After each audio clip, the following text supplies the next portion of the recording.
문재인, 운명, 운명이다. 결국 운명처럼 노무현 재단 이사장직을 맡게 됐다.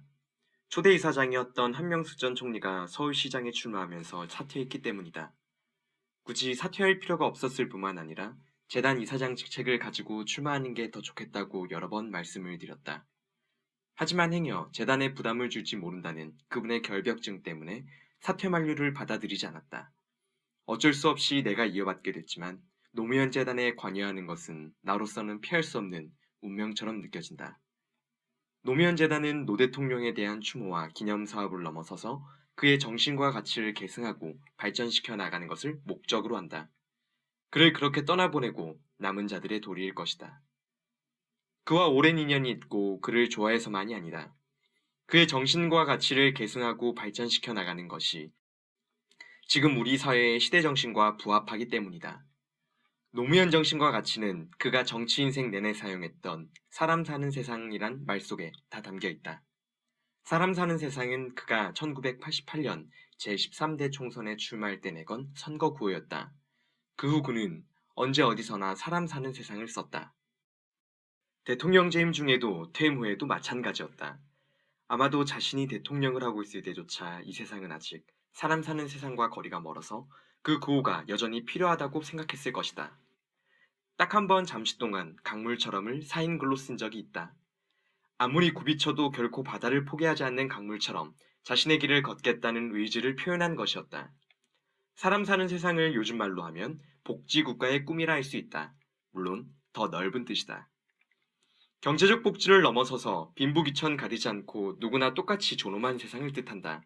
그 토대는 복지국가이다. 노 대통령이 퇴임 후 여생을 바쳐 연구하려던 진보적 민주주의도 결국은 복지국가를 지향하는 민주주의였다. 정치에 처음 입문할 때 초심이 대통령에서 퇴임한 후까지도 변하지 않았던 것이다. 노무현 재단의 목적은 복지국가라 할 수 있다.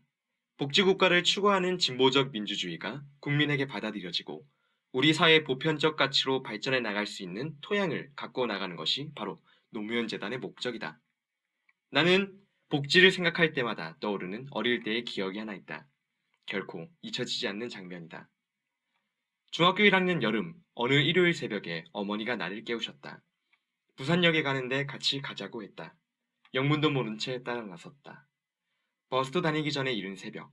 아직 캄캄할 때여서 부산역까지 걸어갔다. 어린 나이에 걷기엔 먼 거리였다. 가면서 어머니에게 이야기를 들었다. 일요일 서울 가는 특급열차 차표가 귀하니 그 차표를 사뒀다가 표를 못 산 승객에게 웃돈을 얹어 팔면 벌이가 좀 된다는 말을 아는 사람에게서 들었다는 것이다. 말하자면 기차표, 암표 장사였다. 부산역에 도착했다. 그때까지도 표를 팔지 않아 기다렸다. 막상 표를 팔기 시작했는데도 어머니는 한참이나 지켜보다가 표를 사지 않은 채 그냥 돌아가자고 했다. 다시 걸어서 집으로 오는데 아침 식사 시간을 넘긴 때여서 무척 배가 고팠다. 집 근처 아는 사람이 하는 가게에 와서야 토마토를 몇 개 사서 겨우 요기를 했다. 그때 어머니가 왜 그냥 돌아왔는지 모른다. 그것으로 끝이었다. 어머니도 그 후 다시는 암표 장사를 시도하지 않았다. 그 일은 식구들 사이에서도 어머니와 나만 아는 일이다. 모자간에도 그 일을 입에서 꺼내본 적이 없다. 이번에 책을 쓰면서 어머니에게 여쭤봤다. 그때 왜 그냥 오셨냐고. 듣던 거하고 다르대. 란 게 어머니의 답이었다. 더 이상 묻지 않았다. 그런 일이라는 게 벌이가 좀 된다고 소문나면 늘 사람이 많이 몰리거나 단속을 받게 되면서 처음 얘기 들었을 상황과는 같지 않은 법이다. 아니면 어린 아들과 함께하기에 내키지 않는 상황이었을지도 모르겠다. 지금도 어려운 사람들을 보면 그때 우리 모자 생각이 난다. 물론 우리는 이제 어렵지 않다. 함께 피난와서 고생했던 친척들도 지금은 대체로 괜찮아졌다. 부모들이 악착 같은 교육열로 자식들 교육을 잘 시킨 덕분이다. 그러나 지금도 지난날 우리처럼 어려운 사람들이 너무 많다. 우리가 과거 어려웠던 시기를 견뎌내는데 많은 도움이 있었다.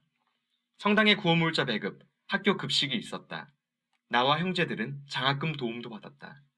독재가들이 출연한 장학금, 함경남도 도민회나 흥남시민의 장학금도 있었다. 누나는 5.16 장학금을 받기도 했다. 생각해보면 그런 것이 복지이다. 그 시절 국가가 가난해서 복지 기능을 제대로 못하니 민간이 나서서 어려운 사람을 도왔던 것이다.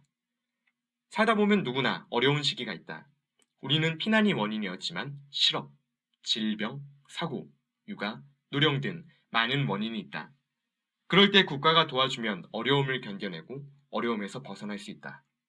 그런 일을 제대로 하는 것이 복지국가이다. 어릴 적 가난의 기억은 살아가면서 그대로 인생의 교훈이 됐다. 더 이상 가난하고 싶지 않았지만 그렇다고 혼자 잘 살고 싶지도 않았다. 어려운 시기에 우리가 받았던 도움처럼 나도 어려운 사람을 도우며 살고 싶었다. 자라서 학생운동을 하게 된 것도 인권 변호사가 된 것도 그와 무관하지 않을 것이다. 굴곡이 많고 평탄치 않은 삶이었다. 돌아보면 신의 섭리 혹은 운명 같은 것이 나를 지금의 자리로 이끌어왔다는 생각을 하게 된다. 그 한가운데에 노무현 변호사와의 만남이 있었다.